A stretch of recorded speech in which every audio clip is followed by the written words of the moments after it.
ప్రభావతి శృతి కోసం కొన్న చీర తీసుకొచ్చిస్తుంటే, ఏంటి ఇప్పుడు మీరు ఈ చీర ఇస్తున్నారా? మరి నేను తెచ్చిన చీర ఎవరు కట్టుకోమంటారు? అయినా నాకు చీర కాస్ట్లీది, మీ చీర చాలా చీప్ది అని చెప్పేసి అయితే శృతి వాళ్ళ అమ్మ అంటుంది. అదేంటండి అలా అంటారు అని చెప్పి ప్రభావతి అంటుంటే, అవునండి మరి ఇంక కాకపోతే ఏమనాలి? ఇంత ఖర్చు పెట్టి ఫంక్షన్ చేస్తున్నాం, అందరి ముందు ఇప్పుడు మీరు తెచ్చిన చీర కట్టుకుంటే మా పరువేం కావాలి అని చెప్పేసి శృతి వాళ్ళ అమ్మ అంటుంది. అవునండి మీరు రిచ్ అయి ఉండొచ్చు, కానీ ఆచారాలు సాంప్రదాయాలు ఉంటాయి కదా అని ప్రభావతి అంటుంది. అంత ఆచారాలు సాంప్రదాయాలు పాటించే కుటుంబమే అయితే మీది, మీ అబ్బాయి మా పిల్లలెందుకు లేవదీసుకుని పోతాడు అని చెప్పి శృతి వాళ్ళ అమ్మ అడుగుతుంది. ఆపండి అని కామాక్షి అంటుంది. ఇదేదో చీర కోసం పెళ్ళిని చెడగొట్టినట్టు మీరు ఇప్పుడు చీర కోసం మీ ఇద్దరు కొట్టుకుని శృతి వాళ్ళ కాపురాన్ని నాశనం చేస్తారా, ఈ ఫంక్షన్ నాశనం చేస్తారా అని చెప్పేసి కామాక్షి అడుగుతుంది. ఇప్పుడు ఈ చీర కోసం మీ ఇద్దరు కొట్టుకుని చచ్చిపోతారా ఏంటి? ఎవరో ఒకరు తగ్గండి, ఆ పిల్ల కాపురం నాశనం చేస్తారా అని చెప్పేసి కామాక్షి అంటుంది. అమ్మా ఆంటీ, మీ ఇద్దట్లో ఎవరొకరు కాంప్రమైజ్ అవ్వాలి, అయినా ఇంత పెద్దవాళ్ళు మీరు కాంప్రమైజ్ అవ్వకపోతే ఎలాగా అని చెప్పేసి శృతి అడుగుతుంది. శృతి, నన్ను కాంప్రమైజ్ అవ్వమంటున్నావా? నువ్వు ఎన్నిసార్లు ఇలా చేసినా నీకు సపోర్ట్ చేసి ఇలా అయిపోయాము, ఇప్పుడు నేను అసలు తగ్గేదే లేదని చెప్పేసి అయితే శృతి వాళ్ళ అమ్మ అంటుంది. అయినా మీరేంటండి 1+1 ఆఫర్లో చీర తీసుకొచ్చేసి మా అమ్మాయికి కట్టేస్తారంటే మా పరువేం కావాలి, అందరూ చూసిన వాళ్ళు మమ్మల్ని ఏమంటారు అనుకుంటున్నారు అని చెప్పేసి శృతి వాళ్ళ అమ్మ అంటుంది.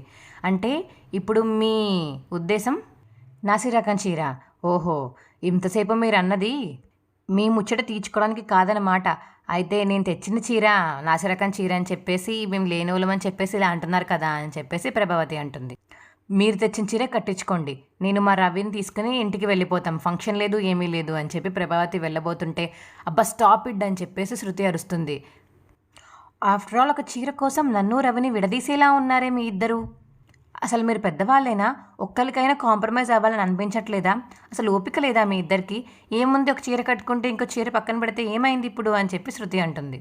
ఏ వదినా ఆటలుగా ఉందా? మీ కొడుకుని తీసుకుని వెళ్ళిపోతానంటున్నావు, ఫంక్షన్ అనుకుంటున్నారా ఇంకేమైనా అనుకుంటున్నారా అని చెప్పేసి ప్రభావతిని అయితే తిడుతుంది కామాక్షి. అమ్మ ఈ 2 శారీస్ ఇటు ఇవ్వండి.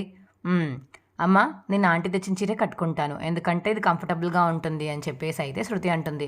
ఏంటే నేను తెచ్చిన చీర వద్దంటావా, నీకు బాగా అలసైపోయాను కదా నేను అని చెప్పేసి శృతి వాళ్ళ అమ్మ అంటుంటే, ఏం కాదు ఇప్పుడు నువ్వు తెచ్చిన నగలన్నీ నేను గంగిరెద్దులా వేసుకున్నాను కదా, ఇప్పుడు తెచ్చిన ఆంటీ చీర కట్టుకుంటాను, నువ్వే ఫంక్షన్ పెట్టించావు, నువ్వే పుస్తులు తాడు చేయించావు, నువ్వే చీరిచ్చావు, ఇంక అన్నీ నువ్వే చేస్తే అత్తారింటి సైడ్ నుంచి నేను వేసుకోకపోతే బాగోదు కదమ్మా, రేపటి నుంచి నేను ఉండాల్సింది వాళ్ళ ఇంట్లోనే, అందుకని నేను అత్తయ్య తెచ్చిన చీర కట్టుకుంటాను అని చెప్పేసి అయితే శృతి అంటుంది.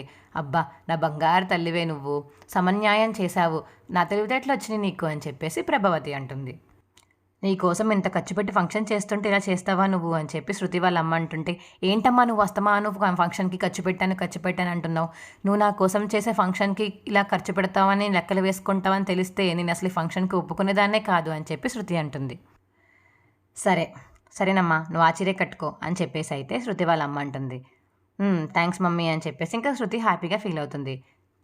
ఉండండి, ఎలాగైనా సరే మీ ఇద్దరిని మా ఇంటికి తెచ్చుకుని మా ఇంట్లోనే పెట్టుకుంటాను, శాశ్వతంగా మీ అత్తయ్య గారి ఇంటి నుంచి నిన్ను తీసుకొచ్చేస్తాను అని చెప్పి మనసులో అనుకుంటూ ఉంటుంది శృతి వాళ్ళమ్మ.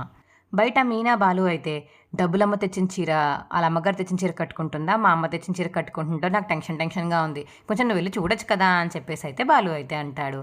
ఇప్పుడే మా ఛానల్ లైక్ చేసి తప్పకుండా సబ్స్క్రైబ్ చేసుకోండి, అలాగే పక్కనే ఉన్న గంట సింబల్ మీద క్లిక్ చేయండి.